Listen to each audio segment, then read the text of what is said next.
بینەرانی هێژە سڵاوتان لێبێ لە ئاکتوێلێکی دیکەدا بە یەک گەیشتنەوە ڕاستەوخۆ پێکۆین لە ئاکتوێلی ئەمڕۆماندا و سەرەتا لە ڕۆژئاوای کوردستانەوە دەست پێ دەکەین. شەروانانی هێزەکانی سووریای دیموکراتیک ناوەندی شاری تەبقایان بە تەواوی لە دەستی چەتەکانی داعش ڕزگار کرد. بەپێی زانیاری بەدەستخرا و ئەمڕۆ ناوەندی شارەکە بە تەواوی لە چەتەکانی داعش پاک کراوەتەوە و شەڕ و پێکدادانەکان لە بەنداوی دەوروبەری تەبقادا درێژەی هەیە. ئەو ئۆپراسیۆنە لە 21 ئادارەوە دەستی پێکرد و هەڵمەتی پاکردنەوەکەدا بە هەزاران کەسی مەدەنی ڕزگار کران و هەروەها بەدەیان چەتەی داعش کوژران. چەندین ناوەند و شوێنی جبەخانەی چەتەکانی داعشیش لەلایەن شەروانانەوە دەستیان بەسەردا گیرا و لەو چوارچێوەیەشدا ئۆپراسیۆنی پاکردنەوەی شارەکە لەمڕۆدا دەستی پێکردووە.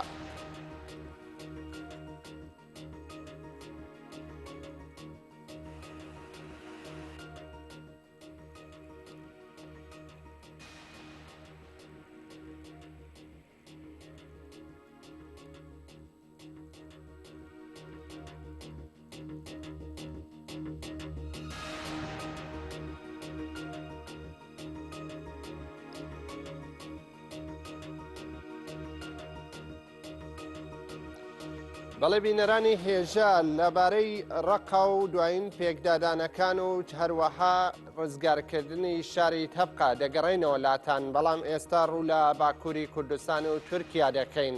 هێزانیەکان لە تورکیا هێرشیان کردە سەر ئەو کرێکارانەی کە یادی 1 مەی ڕۆژی جیهانی کرێکارانیان کردەوە و لە ئەنجامدا لە شاری ئەستەمبول زیاتر لە 165 خۆپشاندەر دەست بەسەرکران. ڕۆژی ڕابردوو بە بۆنەی ڕۆژی 1 مەی ڕۆژی جیهانی کرێکارانەوە هەدەپە جەهەپە ئەمەپە و سەندیکا کرێکاریەکانی تورکیا لە شارەکانی ئەستەمبول، مەرمەڕە، کۆجایلیوی تورکیا و چەند شارێکی دیکەی تورکیا کۆبوونەوە و چالاکی جەماوەریان بەڕێوەبرد و خۆپشاندانی ناڕەزاییان لە دژی سیاسەتەکانی دەوڵەتی تورک ئەنجامدا. لەو بارەوە بەپێی ئاژانسەکانی هەواڵ ڕاگەیەنرا کە کاتێک کرێکاران لە شاری ئەستەمبول هەوڵیاندا بڕۆنە گۆڕەپانی تەقسیم و یادی کرێکاران و گیانبەختکردوانی ساڵی 1970 بکەنەوە، هێزەکانی پۆلیس هێرشیان کردە سەر خۆپشاندەران و لە ئەنجامدا 165 چالاکوان و کرێکار دەست بەسەرکران. هەروەها گوشارەکان لەسەر جەماوەر درێژەی هەبوو، وێڕای گوشارەکان جەماوەر ناڕزایەتی خۆیانیان نیشاندا و 1 مەیان پیرۆز کرد. جێگەی ئاماژە پێدانە لە 1 مەی ساڵی 1970دا لە گۆڕەپانی تەقسیم لە شاری ئەستەمبول بەهۆی هێرشی هێزانیەکانی تورکیا و چەند چەکدارێکی گروپی دیکە لە دژی خۆپشاندەران 34 کرێکار کوژران و بەو هۆشەوە ساڵانە لە 1 مەیدا خۆپشاندەران ڕوو دەکەنە مەیدانی تەقسیم و خاوەنداری لەو کرێکارە گیانبەختکردوانە دەکەن.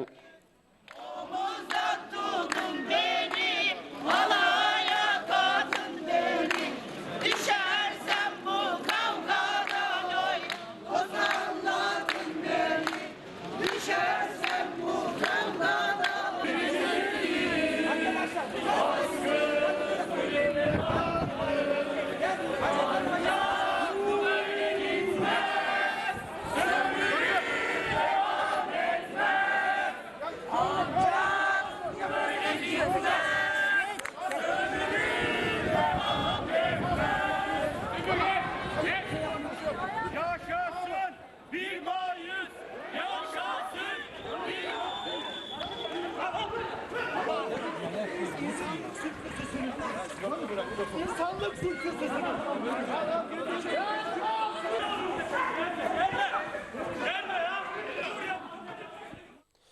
بەڵێ بینەرانی هێژە دەگەڕێینەوە ڕۆژئاوای کوردستان و باکووری سووریا. ئەمیر ئەحمەدی ڕۆژنامەوانمان لەگەڵدایە. بەڕێز ئەمیر، ڕۆژ باش.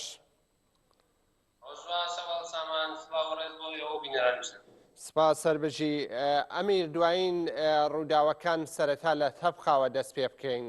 ناوەندی شاری تەبقا وەک لە سەر ئاژانسەکانی هەواڵدا بڵاو کراوەتەوە بە پێی سەرچاوە هەرێمیەکان باس لەسەرەوە کە ناوەندی شارەکە ڕزگار کراو لە بەندا و تەبقا شەڕ و پێکدادان بەردەوامە. دوایین زانیاریەکان لەو بارەوە لای ئێوە چییە؟ ئێوە چ زانیاریەکی نوێتان لەبەردەستایە؟ فەرموون.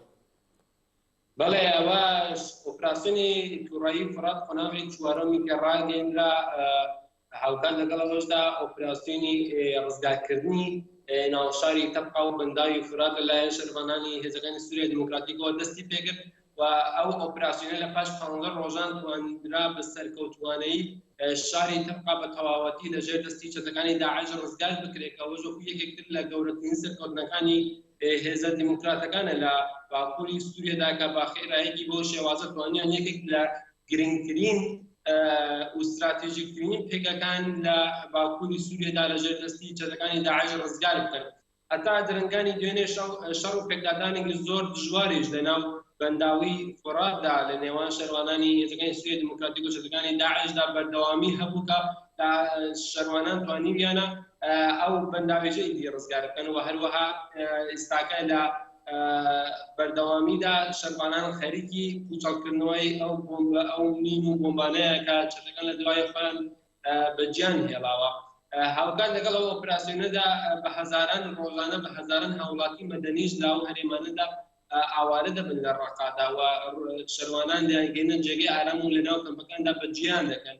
هاوکات لەگەڵ ئەمەشدا لە ڕۆژ و بارودۆخێکی زۆر نالەباردا دەژینەوە ئاوارانە بەهۆی ئەو یارمەتیە ئەو بێدەنگیەی کە ڕێکخراوە جیهانیەکان و ڕێکخراوەکانی مافی مرۆڤ لە هەمبەر بارودۆخی ئەو ئاوارانەدا خۆیان کەڕ و کرد و بەڕاستی ڕۆژانە ئاماری مردنی ئەو ئاوارانە بڵاو دەبێتەوە دەگاتە دەستمان بەهۆی نەبوونی داوا و دەرمان و خراپبوونی بارێک تەندروستیانەوە لەناو کەمپەکانەکە بەداخەوە ڕێکخراوە جیهانیەکان هەتا ئێستا خۆیان کەڕوکێر کرد لە هەمبەریداوە تەنها ڕۆژاوای کوردستان بەگوێرە دەرفەتەکانی خۆی توانێتی یارمەتی بگەێنێتە ئەو ئاوارانە. هاوکات لەگەڵ ئەمانەشدا کە شەروانان ئاوا بەردەوامن لە پێشڕەویدان لە پاکردنەوەی هەرێمەکان لەژێر دەستی داعشدا دەوڵەتی داگیرکەری تورکیا بەردەوام هێرشەکانی خۆی بۆ سەر ڕۆژاوای کوردستان چەقر کردوێتەوە. ئەوەڵ سامان ئاماژە بۆ بکەین لە پاشەوەیکە لە کانتۆنی جزیرەدا تورکیا شکستەکان هێرشەکانی شکستی بهێنرا لەلایەن شەروانانەوە بە توندترین شێواز وەڵام درایەوە. ئێستاگە لە ئەفرین هێرشێکی زۆر چڕی دەست پێکردەوە بەسەر کانتۆنی ئەفرین و دوێنێش کەمپی پەنابەرانی ڕووبار کە یەکێک لە گەورەترین کەمپەکانە ئاوارەکانە لە باکووری سووریادا لە کانتۆنی ئەفرینە لەلایەن سوپای داگیرکەری تورکیەوە بردمان کرا. یانێ تۆ سێر بکە ئەو ئاوارانە خەڵکی سووریا هاوڵاتیانی مەدەنی لە سووریادا تەنانەت بەشێک لەوانەشە تورکمەنی هەرێمەکانی مووسڵن خۆیان گەیاندووەتە ئەفرین هاتوونە پێنایان بردووەتە ڕۆژاوای کوردستان لەو کەمپەکاندا بەجێکران کە تەنانەت لەوێژدا لەژێر بەهۆی درڕندەیی خەلیفە ئەردۆغانەوە لەوێژدا لە ئارامیدا ناژن دوێنێ بردمانی ناو کەمپی ڕووبار کرا و لە ئەنجامدا چەندین هاوڵاتی ئاوارە لەوێدا بریندار کرا کە ئەوەش ناچار کران هاوڵاتیانی ناو کەمپەکە ئاوارەکانی ناو کەمپەکە بەجێ بێڵ. باشە ئەمیر لە بەرامبەر ئەم بردمانانەی دەوڵەتی تورکیا بەرتەک و کاردانەوەکان چییە لەلایەن بەرپرسانی ڕۆژاوە یان لایەنە پەیوەندیدارەکانەوە؟ هەر بۆ شێوازەکەمە خۆم وتوێژم کە لەگەڵ یەکێک لە فەرماندەکانی یەکینەکانی پاراستنیگەل یەپەگەوە هەروەها یەپەژێشدا ئاماژە بۆ دەکەم لە پاش هێرشەکەی تورکیاوە کە لە 25 ئەم مانگەدا کرایە سەر قەرەچەق و شەنگال ئەوە ئیدی کوردستان و سیستمی پاراستن و شەڕکردن لە هەربەر دەوڵەتی داگیرکەری پێوە کە ئەو قۆناغە نوێژ ئاماژە بۆ دەکات هەتاکو دوێنێ شەروانان پاراستنی ڕۆژاوایان نەکردووە هیچ وڵاندانەوەیکی تورکیا ئەوتۆ نەدەدرایەوە بەڵام ئیدی لە ئێستا بەدواوە شەروانان لە هەربەر هەر جۆرە هێرشێکی تورکیادا ئەوە کاردانەوەی چۆن نیشانەدا هەموو چەند ڕۆژی بەر لە ئێستا لە دەربەستی و لە سەرەکانی هەمبەر سوپای تورکیا نیشانیانداوە بە توندترین شێواز وەڵامی تورکیایاندایەوە ئەوە لە باری سەربازوی لە باری سیاسیچەوە هەموو لایەنە سیاسیەکانی ڕۆژاوای کوردستان و حتا تەنانەتەنها کوردن عەرەبان و پێکاتەی ئاسووری سوودان و تورکمەنەکانیش خۆیان ئامادە کردووە بۆ بەرامبەربوونەوە و ڕوبەڕووبوونەوەی بە توندترین شێواز لە هەمبەر داگیرکەری تورکیادا. بەڵێ بەڵێ ئەمیر وەکو دوایین پرسیارە ڕاستەتی بکەم لە دوێنێ ڕۆژی کرێکارانی جیهان بوو هەروەها یەکی گوڵان لە ڕۆژ ئاوای کوردستان چۆن بەڕێوە چوو سەرڕای ئەو گوشارانە و لەلایەک ئۆپراسیۆنی تووڕەیی فرات و شەربانان لە بەرەکاری شەردان لایەکی دیکەش کاردانەوە لە دژی هێرشەکانی دەوڵەتی تورکیایە لەو چوارچێوە یەکی ئایار چۆن پیرۆزکرا لە ڕۆژ ئاوای کوردستان ئەوە زمانیەکی گوڵان لە ڕۆژاوی کوردستانە ئەتوانی بێسین لە هەموو جیاوازتر لە جیهاندا بەڕاستی ڕنگ و جیاوازی تایبەت لێ بۆچی لەبەر ئەوەی شۆڕشی ڕۆژاوای کوردستان شۆڕشێکە لەسەر ئارەق و خوێنی کەتکاران و کرێکاران و بە ڕەنجی کرێکاران دێژێت ئەڵەخۆناغا دوێنێکە یەکی گوڵان بوو لە ڕۆژاوای کوردستاندا کەشێکی بەڕاستی زۆر جیاوازتر هەبوو بۆچی لەبەر ئەوەی کە کرێکاران و ڕەنجداران بۆ جار یەکەم بوو کە خۆیان خاوەنی ڕەنجی خۆیان دەبینن لە ڕۆژاوی کوردستانە هەر بە بۆنەشەوە بە کۆمیتەی کرێکاران داکۆکیکردن لە مافی کرێکاران لە زۆربەی شار و شارۆچکانی ڕۆژاوی کوردستاندا بە بۆنەی ڕۆژی جیهانی کرێکاران واتەیەکی گوڵانەوە دوێنێ شاهی سازدرا لە زۆرینە شار و شارۆچکیان لە قامشی بە هەمان شێوە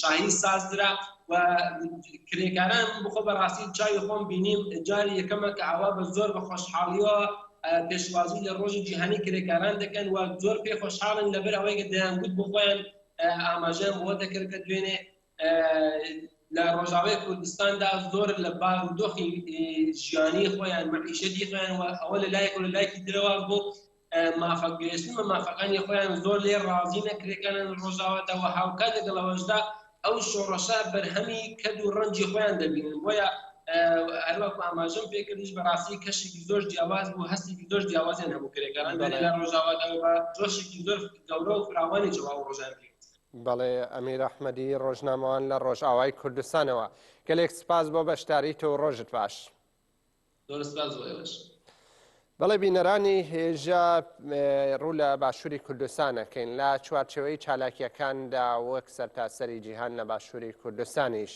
بە دەست پێشخەری لایەنەکان و هەروەها تێدا چالاکانی مەدەنی یەکی گوڵان ڕۆژی جیهانی کرێکاران جەماوەریانە پیرۆزکرا هەندێک دیمەنمان ئامادە کردووە پێکەوە دەیبینین و پاشان دەچینە لای ڕۆژنامەوان شنەفایەق و زانیاری زیاتر لەسەر ڕۆژەوی باشووری کوردستان و هەروەها چالاکیەکان بۆ یەکی گوڵان لێ دەپرسین.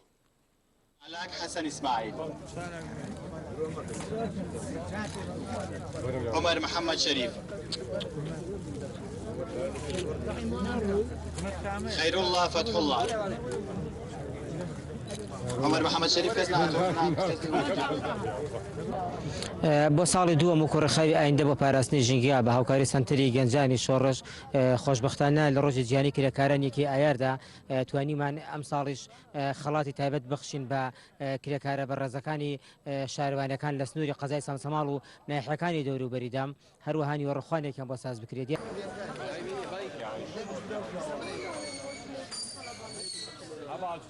سەرەتا یەکی ئەیار جژنی کرێکارانی جیان لە هەموو کرێکارانی جیان پیرۆزەکەین و بە تایبەتی کرێکارانی کوردستان پیرۆزەکەین چالاکی ئەم ڕۆمان ئێمە وەکو تەبگەری ئازادی هەرێمی گەرمیان هەستان بە سەرکردنەوەی ئەو کرێکار و ڕەشدەرانی کەوا لە ناو شاری کەلارە ڕۆژانە خەریک ئیش و کاری خۆیانن لەسەر ڕۆژانە خەریک ئیش و کاری خۆیانن لە ناو بازار و لە شوێنە گشتەکانە کرێکاریەکەن ئەم ڕۆی وەکو تەبگەری ئازادی بە سەرکردنەوەی کەمان کرد و بە پێشکەشکردنی شیرینی و گوڵ بۆ ئەو کرێکارانی کەوا لەم ڕۆژەشە هەم ڕۆژی پشووە کەچی ئەوانسیەکە خەریک ئیش و کاری خۆیانن ئێمە وەکو تەبگەری ئازادی و گەنجانی وڵات پارێز و ڕژەک بەسەرکردنەوەیان مان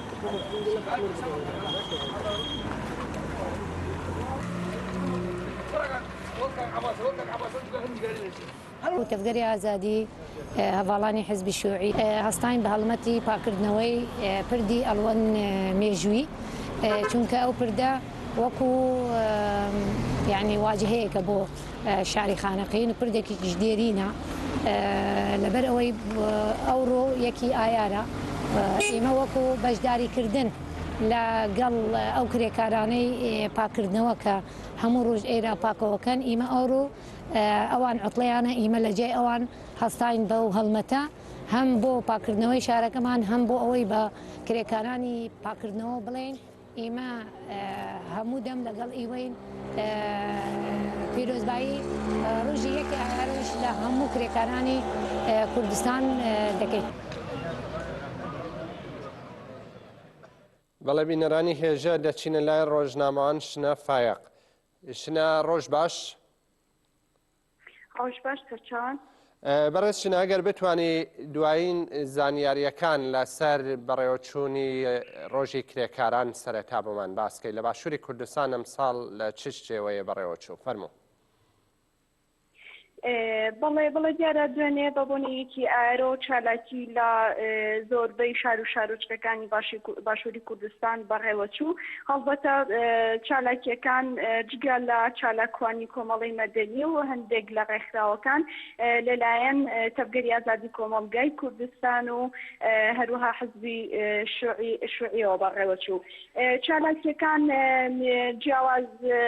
جیاوازیان هەبوو واتە چالاکی جۆر بە جۆر بوون بەنمونە لە کەلار تەبگەری ئازادی گوڵی بەسەر کرێکارانە گوڵی پێشکەش بە کرێکاران کردووە لە خانەقین هەڵمەتی خاوێنکردنەوە بەڕێوەچوو وەک لەلایەن حزبی شوعی تەبگەری ئازادیەوە بۆی کە بە کرێکارەکان بڵێن کە ئێمەش هەمان جگەلەوەی کە هاوکار و پاڵپشتی ئێوەن هاوکارتانە بین لەو ڕۆژەدا کە ئێوە پشتتان وەرگرتووە ئێمە هاوکاری ئێوەین شەقامەکانی شار پاکەکەینەوە لە سلێمانی گرتبوونەوە بەڕێوەچوو بەیانێکە حزبی شوعی گرتبوونەوە بوونەی ئەنجام داوە هەروەها تەبگەری ئازادی کۆمەڵگای کوردستان و لە سلێمانی کەرکووک هەڵەبجە ڕزگاری چەمچەماڵ هەولێر یعنی لە تەواوی شارۆچکەکانی باشووری کوردستان چالاکی جۆر بە جۆر لە گرتبوونەوە و خاوێنکردنەوەی شار و گوڵبارانکردنی کرێکاران بەڕێوەچوو داواکاری ئەو داواکارانی کە ئاڕاستی کرێکاران کرا لەم ڕۆژەداوە بن کە کرێکاران یەکگرتوو بن و تێکۆشانیان لە بەرامبەر هەر زوڵم و زۆرداری کە سیستەمی سەرمایه‌داری بەرامبەریانەکە فراوانتر بکەن ئەمە داواکاری سەرەکی بوو کە ئاڕاستی کرێکاران کرا. بەڵام وەکو چالاکی لەلایەن حزبەکانی ترەوە هیچ چالاکیەکمان نەبینی کە ئەنجامی بدەن چەند بەیان نامەیەک هەبوو بەیان نامەی حکوومەتی هەرێم و هەروەها سەرۆکی پەرلەمان هەبوون سەرۆکی پەرلەمان لە بەیان نامەکە ئاماژەی بۆ کرد کە ئەوان لە پەرلەمان سەرقاڵی ئەوە بوون کە پرۆژەیەک دابڕێژن بۆ باشترکردنی ڕەوشی کرێکاران و پاڵپشتیکردنیان بەڵام بەهۆی داخستنی پەرلەمانەوە نەتوانرا ئەو پرۆژەیە تەواو بکرێت ئەوە یەکێک بوو لە ڕخنەکانی سەرۆکی پەرلەمان لە حکوومەتی هەرێمی کوردستان و پارتی دیموکراسی کوردستان عراقی گرکە ئەو پەرلەمانی پەک خستووە ئەوە هەروەها گەنجانی وڵات پارێزی گەنجانی وڵات پارێز و ڕێکخراوێژنانی ئازادی کوردستانی لە ئەم چالاکیانەدا بەشدار بوون. بەڵێ شنە پێشەوەی بێمەلات هەندێک پرسیاری ڕۆژەوی باشووری کوردستانت لێ بکەم ئەوەیە باس لەسەرەوە کرێت جێگری بەڕێوەبەری گشتی کۆمپانیای غازی باکوور لە شاری کەرکووک ئەمڕۆ سەرلەبەیانی تیرۆر کراوە. بە پێی ئاژانسی ڕۆژنیوز جێگری بەڕێوەبەری کۆمپانیای غازی باکوور لە کاتی ڕۆشتنیدا بۆ دەوامی ئاسایی خۆی لە شاری کەرکووک لەلایەن چەند چەکدارێکەوە دەستڕێژی گولەی لێکراوە و لە ئەنجامدا خۆی و پاسەوانەکەی گیانی لەدەستداوە. ئەمیر سەرحەد قادر ئەوەیشی پشتڕاست کردوێتەوە ڕایگەیاندووە محەممەد یونس ناوی ئەو جێگری بەڕێوەبەری کۆمپانیای غازی باکوور بووە. دەرحەق بەو بابەتە و بابەتەکانی دیکە لە باشووری کوردستانە زانیاری چیتان لەلایە فەرموون. بەڵێ بەداخەوە لە باشووری کوردستان کوشتن تیرۆرکردن ینی ئاسایی بووەتەوە ڕۆژانە ینی ڕۆژنێ هەواڵی کوشتنی کەسێک نەبیستێت. یعنی ئێستا خەڵک لە باشووری کوردستان ئەوەن کە بەیانیان بە هەواڵی کوشتن بە ئاگاد دێنەوە ئەمە ینی ڕەوشێکی زۆر ناخۆشی لە باشووری کوردستانە دروست کردووە وای کردووە کە هیچ کەس لە گیانی خۆی ئەمین نەبێت کە ئاچێتە دەرەوە. ئەمە کەرکووک بە شێواز ڕێژەیەکی زۆر زیاتر لە ناوچەکانی تری باشووری کوردستان کوشتنی تێدایە وەک زانین لە لەم چەند ڕۆژە وایە بوو لە هەڵەبجەش بە هەمان شێوە دوو برا و کوڕ و باوچێک کوژران وە لە هەولێر ژن و ژنێک لەگەڵ هاوسەرەکەی بەیەکەوە کوژران. ئەمانە زۆر زۆر بوون. ئەماوە نیشانەدا کە لە باشووری کوردستان ئەو ئەمنیەتی کە باس ئەکرێ بوونی نییە. بۆ پۆلیسیش بەوەکو پێویست زانیاری نادا بە ڕۆژنامەنووسان. هەر ڕووداوێک کە ڕوو ئەیە ئەڵێ کۆمەڵایەتی بووە ئیتر یانی ناوەڕۆکی بابەتەکە ڕوو ناکاتەوە. ئەو کەسانە دەستگیر ناکرێن کە بکوژەکان دەستگیر ناکرێنەوە هەر یەکە و ئەڵێن گوایە هەڵهاتووە بۆ جێگایەک. ئەمە ئەوە نیشانەدا کە ئاسایش لە باشووری کوردستان لە ڕەوشێکی زۆر خراپ و مەترسیدارایە. بەڵێ شنەفایەق ڕۆژنامەوان سپاس بۆ زانیاریەکان و بۆ ڕاگەیاندنی ڕۆژەوی باشووری کوردستان و ڕۆژ باش. بەڵێ بینەرانی هێژە چالاکیەکان لە باکووری کوردستانیش بەردەوام بوو. باکووری کوردستان وێڕای ئاستەنگیەکانی پۆلیسی تورک توانیان جەماوەریانە لە چالاکیەکاندا بەشداریکەن. لووتکەی چالاکیەکان شارەکانی وان و ئامەدی باکووری کوردستان بوو. پێکەوە بەشێک لە دیمەنەکان دەبینین.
بەڵێ بینەرانی هێژە هەر لە باکووری کوردستان دەمێنینەوە ڕۆژنامەوان فەرهاد مەمەدۆخلومان لەگەڵدایە. بەڕێز فەرهاد ئەم کاتت دەم باش؟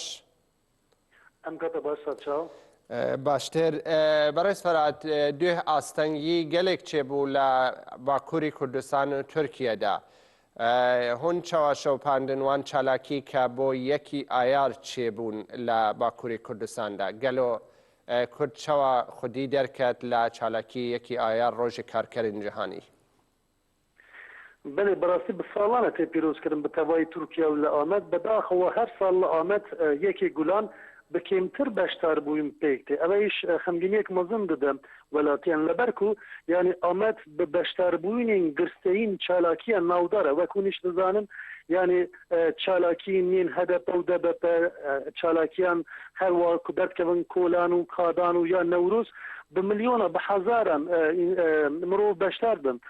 ئەو چالاکین یەکێک گولان بەداخوا لە ساڵی پێشتر و ئەم ساڵیش زۆر کێم بوون. یعنی وەلاتین ئەو کاتێ مرۆڤ لە کادا ئیستاسیۆن بنێرد یعنی گەنج و مناڵ و دایک و پیرەمێر بوون.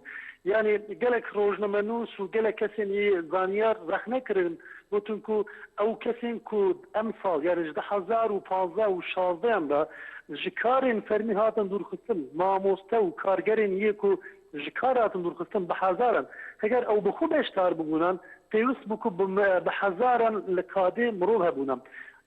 Birastî yani dize xuyakirin ku metirsiyek mezin li ser welatiyan heye di rojan karkeran da ku bi fermî destûr jî wergirtine natwanin beşdar bibin.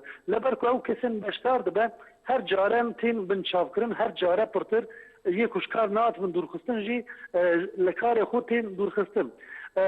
Zor sirincirakeşe ku em duînê li heman demê da katî li kadî stasyon rojî karkeran da hat pîrozkirdin li zankurên yê Dîcle yê Amedê hewde akademîsyen hatin binçavkirin. Bi ser malê wan ve girtin û herwa bi zordestiyekî mezin wan birin navendên polîsa.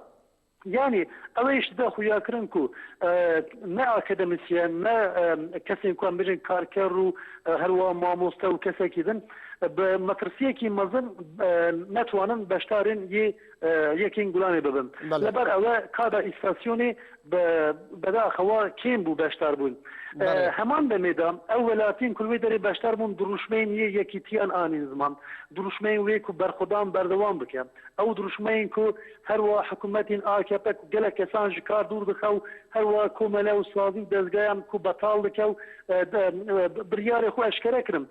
KESK û DİSK û evene ku sendîkayên yê girseyên Tirkiyeyê ne duruşmeyê xwe anîn ziman. Parlamenterên HDP beşdar bûn. Fereknaz Uca bi Kurdî qise kir û herwa bangewaziya parastina demokrasî û hukûkê kir. Got ku hikûmeta AKP rast e bi helbijartina bi ser ketiye lê di salên pêştir de bi demokrasî dide xuyakirin ku vê gel Erdogan têk bibe. Li ber wî ew pêwîst e ku yekîtiya gelanê çê bibe. Di heman demê de ew kate dema ku yekê Gulanê li Bakurê Kurdistan daha pîrozkirin mixabin li Dêrsimê şerên operasyonên çekdarî hebûn. Belê.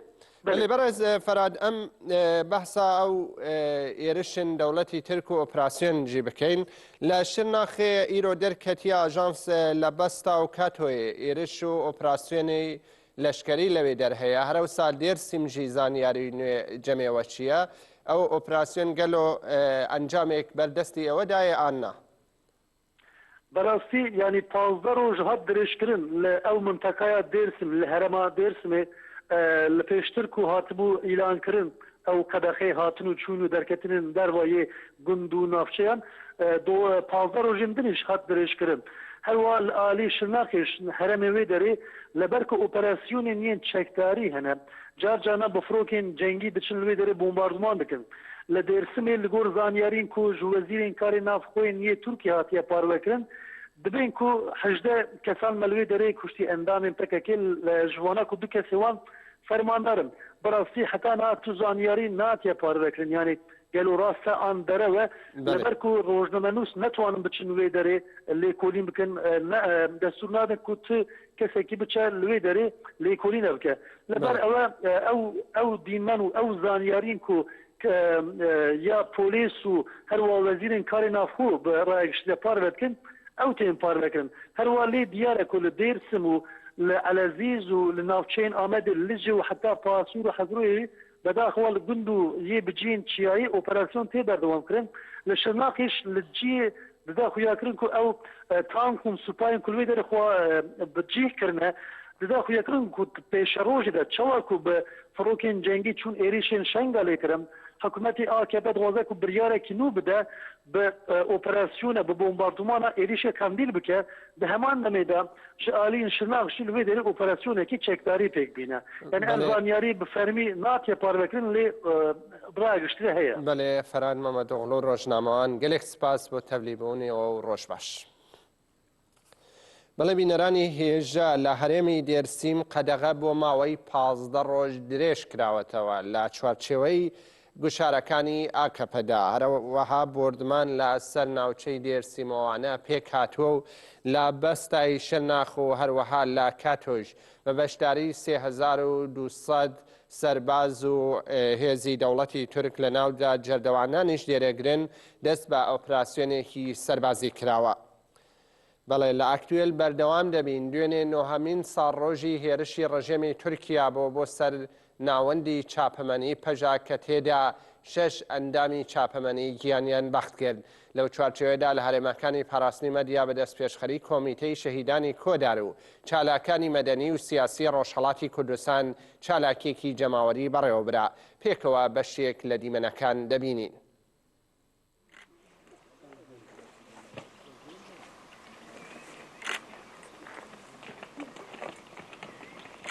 بەڕێزگرتن لە شەهیدانی یەکی گوڵان تێکۆشانمان فراونتر دەکەین. گوڵان مانگی بەرخۆدان و فیداکاری و ڕەنزدەری و گیانبازیە گوڕکردنی تێکۆشانە. هەر ئەو مانگەیە تێکۆشەران و کۆڵنەدەرانی ڕێگەی ئازادی بۆ گەشتن بە مافەکانیان گیانی شیرینی خۆیان لەسەر دەستدا دەنێن تاوەکو کۆمەلگایەکی دیموکراتیک و ئازاد لەدایک بێت.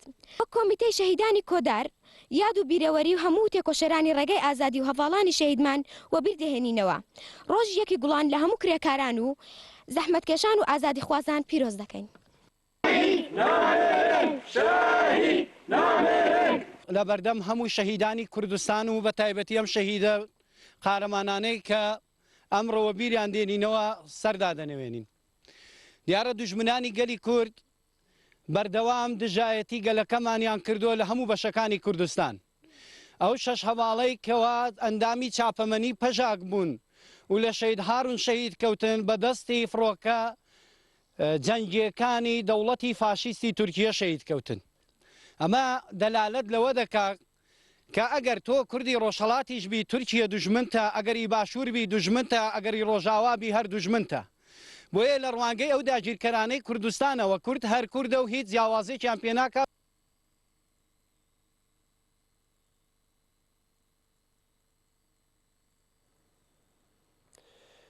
ناوەندی ڕاگەیاندن و چاپەمەنی یەکینەکانی پاراستنی گەل یەپەگە و یەکینەکانی پاراستنی ژن یەپەژە ناسنامەی دە شەربانی ڕاگەیان کە لە ئۆپراسیۆنی ئازادکردنی ڕەقا گیانیان بەخت کردووە و یەک لەو گیان بەخت کردوانە خەڵکی شاری مەهاباتی ڕۆژهەڵاتی کوردستانە. ناوەندی ڕاگەیاندن و چاپەمەنی یەکینەکانی پاراستنی گەل یەپەگە و یەکینەکانی پاراستنی ژن یەپەژە لە ڕاگەاندراوێکدا وێڕای ئاماژەدان بە سەرکەوتنەکانی شەڕوانان و ئازادکردنی چەند ناوچەیەک لە دەستی چەتەکانی داعش و هەروەها پێشڕەویەکان بەرەو ڕەقا ڕایانگەیاندووە. لە ئەنجامی ئۆپراسیۆنەکانی 19 تا 23 ئاپریل دە شەڕوان لە ئەنجامی فیداکاریەکان بۆ پاراستن و ڕزگارکردنی هاوڵاتیانی ڕەقا گیانیان بەخ کردووە. یەپەگە ناسنامەی گیانبەخکردووانی بەم شێوەیە ڕاگەیاند.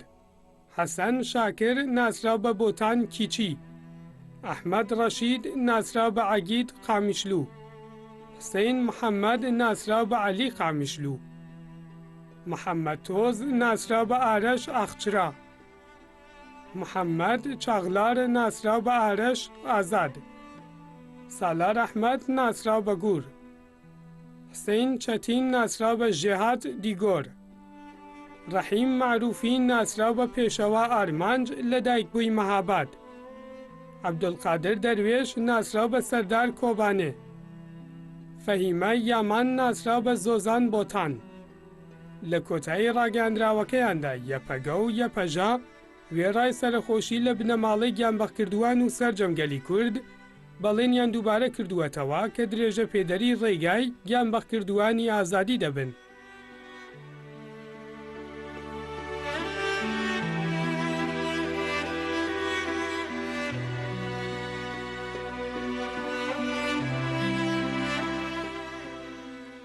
بینەرانی هێژە چالاکێکی کرێکاری و ئەندامی ئەنجومەنی کرێکارانی ئەلبرز بە ناوی والە زەمانی لەلایەن هێزامنیەکانی ڕژێمی ئێرانەوە لە شاری تاران قۆڵبەستکرا.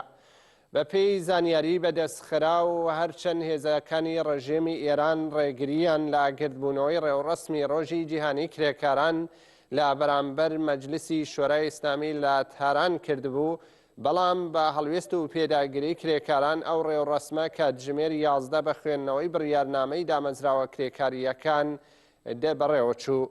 لە دوای ڕێوڕسمەکە کرێکاران بە شێوەی ڕێپێوان بۆ لای مترۆ و شوێنەکانی دیکە کەوتنە ڕێو لە دوای ئەوەی درشمی جۆراوجۆریان وتەوە لە بەرامبەر دەرگای مترۆدا کۆتاییان بە ڕێپێوانەکەیان هێنا، کەچی دوای ئەوەی هاتنە نێو مترۆوەکە والە زەمانی لەلایەن هێزامنیەکانی ڕژێمەوە دەست بەسەر کرا و 7 کرێکار بە دوای والە ڕویان کردا کویسکی هێزی ئینتیزامی بۆ ئەوەی خەبەرێکی لێ بزانن، بەڵام تا ئێستا زانیاری تەواو سەبارەت بە دەستبەسەرکردنی ئەو چالاکە کرێکاریە نەزانراوە.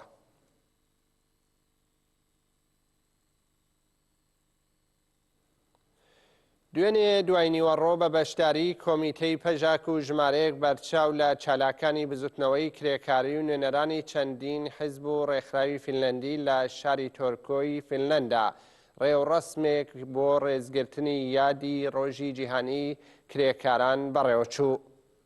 ڕێوڕەسمەکە سەرەتا بە کۆبوونەوە لە ناوەندی شار دەستی پێکرد و دواتر بە ڕێپێوان بە ناو شەقامەکانی شارەکەدا و وتنەوەی دروشمەکانی دژی سەرمایەداری نابۆ گەڕاندنەوەی پەرامبەران و بڕۆخێ فاشیستی تورکیا لە تورکۆی تا ڕۆژئاوا دژی فاشیزم ڕادەوەستین بەردەوام بوو. لە بەشێکی ڕێوڕەسمەکەدا کە تەرخان کرابوو بە خوێندنەوەی پەیامی تایبەت، پەیامی چەندین لایەنی سیاسی، یەک لەوان پارتی ژیانی ئازادی کوردستان کۆمیتەی پەژاکی تۆرکۆی خوێندرایەوە و لە پەیامەکەدا بەگشتی وێڕای پیرۆزبایی ئەو ڕۆژە تیش کرایە سەر قەیرانەکانی سیستمی سەرمایەداری و جەخت کرایەوە لەسەر یەکگرتووی و هاوهەڵوێستی کرێکاران و زەحمەتکێشان. ڕێوڕەسمەکە نزیک بە 2 کاتژمێری خایاند.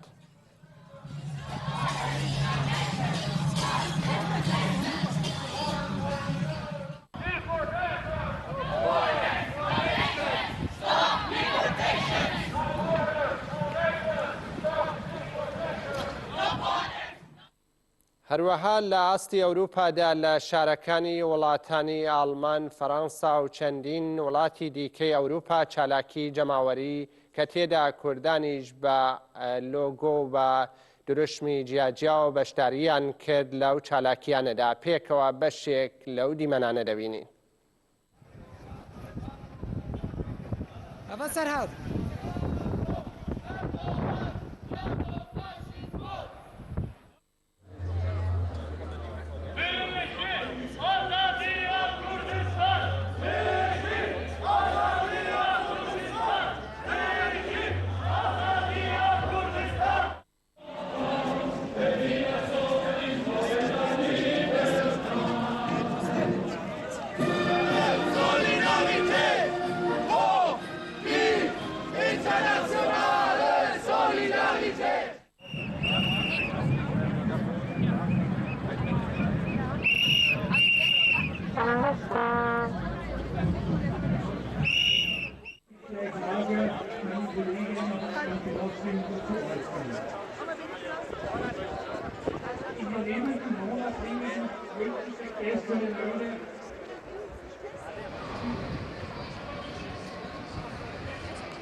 بینەرانی هێژە پێشەوەی دوایین هەواڵ لە ئەکتوێلدا پێشکەشتان بکەین دەمەوێت پێتانی ڕاگەێنم یەکینەکانی پاراستنی سڤیل یە پەسەژن کۆنفرانسی خۆی پێکهێنا و ئەنجامنامەی کۆنفرانسەکەی بۆ ڕایگەشتی ئاشکرا کرد لە هەواڵەکان و لە بەرنامەکانی ئەمڕۆدا ڕاوەستە لەسەر ئەو بابەتەیش دەکەین. دوای هێرشە ئاسمانیەکان بۆ سەر شنگال و تێکچوونی باخچەی سەرۆکاپۆ، جارێکی دیکە باخچەکە لەلایەن گەلی کورد و ئێزدیەکانەوە نۆژەن دەکرێتەوە. پێکەوە بەشێک لەو دیمەنانە دەبینی. هاتنامە بڕاستی هەتا فرۆکە تارێت ترکای دەوڵەتە بێخۆدیە ترکا ئەلڤێدری داهاتە خەراتکە کەنو سە دەربی دیجی خەراکە هەر سە دەربیژمێ چێ بکن. ئەردۆغان و هەوالی ئەردۆغان ڤان شخۆلا ئەبێ زیدادکن ئەبڕاستیم شەرمەزاردکن. خودێ متخوازم ڕاستی چەند ملت چەند دنیا خۆدە هەموو بێ حمایەکە دەوەلی ئەوە کەژمارە بگەش بەرڤان تارێت ڤان بێ خۆدی ترکا ڕاستیم شەرمەزارەکە شەرمەزارت کەماشی. ئیرۆ البەخچێ سەرۆگاتیە ئەم چغۆلن چەندێ ینی ئەو خارە بکەن هەمامێ هەراڤا بکەن ینی باخچە ئێ سەرۆگاتیە سەرۆکێمە ینی باخچە ئێ شەهیدێمە ینی ئەو ڕوومەتەمە سوورەتت شەهیدێ شنگالەتی دەینا ینی ئەو ڕوومەتەمە شەرەفەمە ینی چەندێمە ئەو خارە بکەن هەر ینی پشترامێ چێ بکەن هەما ینی بچ تشتی بێ ینی نەتارە بێ ینی تارێمە نینە هەما ینی مەش بێ ینی بچ تشتی بێنەمە ینی ئەمکارن ینی بەرسڤەوان بدن وەلا چەندی خەرا بکەن هەمامێ هەر ئاوا بکەن ینی ئەم تەرکا جێ خۆ نادنما هەر جێکی خەرا بکەن ئەمێ دیسەژ نوژان دەوسا چێ بکەن. مش مالباتێ شهیدا ڕەهەیناش ڤان شهیدا ڕەهەینە هەموو شهیدن لێ دەرێ هۆڤا ڕابوو دەرقەسفان وێران کرێن ئەم ڕابووینە هاتیینە پاقشتکن خودێ مالا ئەردۆغان میرات بکە دەربەکن مەدانە سوژنە سەبەب حەقەکی ویلمە نەبوو هۆلمە بکە ئەپ هەموو دەردێکی نارایە هۆلمەتکە ئەمزاننش کێ دەرێ شیرمەت کەون ڕابوو هەڵمەکرە هەموو شهیدێن پێ جهێ شهیدا بوو جهێ شهیدا چ خساری لوی کردبوو شهیدا دەمرینێ وام قبول ناکن جارەکە دیترێ هۆ بکەوەکە دایکەکێ سفیان کوشتن دایکاوی دەستێ داعش دەیام هەموو دایکێ دوینە ئەم پشتەوانیاوی بەرنادن وام تەرکا شهیدێت خوا نادن ئەم پیدۆزا شهیدێت خۆینە و ئەز و عائلەتێ خۆ هاتینە لێ دەرێ کارتکن ئەم دیسا بوستانی خۆ پاقژتکن وەمێ دیساکنەوەکە بەرێ ومش بەرێ چێترکن بلا نەبیژێمە دەربلیدایە نکارنەوەکە بەرێ چێ بکن ئەمش بەرێ چێتر چێ بکن و ئەم پیدۆزا شهیدێت خۆینم تەرکا شهیدێت خۆ نادن هەکە ڕاستت بێژن حەسکەر نێڤەخانەی و سنوونێ دانین پارتیانی دانی و دیسانێ شهیدچیا شهید کەت نازێ شهید کەت شهید نوجیان شهید کەت بلانی نەبیژن شهید کەتینە هاتیە براکە ڕاستت بژێ بلاچە سیباشێ خدر هیچ جنازێت داک و خوشکێنمە باب و برایتمە زارۆکێنمە هەمووکێتیرەت بێ گۆڕ و کفنکرینە الشار عادەینە کوچکا گۆشتێوان خواریە هەستێدوان ماینە هەکە ڕاست بژێ بلاچە سیباشێ خدر بلاچە کۆچ و بلاچە تلبنات بلاچە گرزەرێک هەکە ڕاستت بژێکەوەی نێڤەخانێ و سنوونێ زانێت شتەکەڵخانێ و سنوونێ نینە نوها خەڵکی ڕۆژاوا و خەڵکی ترکانی بۆ سەر بهینامان نوها ڕابوویە ئێزیدی و ئێزیدی کرینە مقابلی یەک و دۆ زانیکە ئێزیدیانە ئێزیدی و ئێزیدی یەک و دۆ ناکوژن براکوژیە ناکن وەلا ئەم پشتاوان بەر بەڵێ بینەرانی هێژە لەگەڵ هاوکارانم هاتینە کۆتایی ئاکتوێلێکی دیکە ڕۆشتان باش.